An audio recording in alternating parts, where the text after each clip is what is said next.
आपकी इन बातों से मुझे कोई फर्क नहीं पड़ता माजिदा साहिबा। आपको क्या लगता है कि आप मुझे इस तरह धमकाएंगी और मैं आपकी धमकियों में आ जाऊंगी? मैं जो करना चाहती हूँ वही करती हूँ, आपकी इजाजत की जरूरत नहीं। मैंने आज तक वही किया है जो मुझे सही लगा है और मैं कभी भी किसी के जेर असर नहीं रही।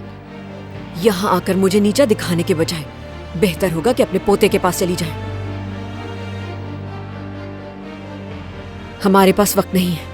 माफी चाहती हूँ, आपको जाना होगा।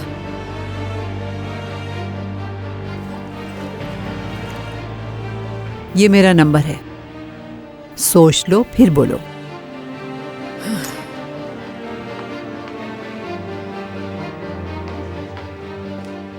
बात सुने दादी,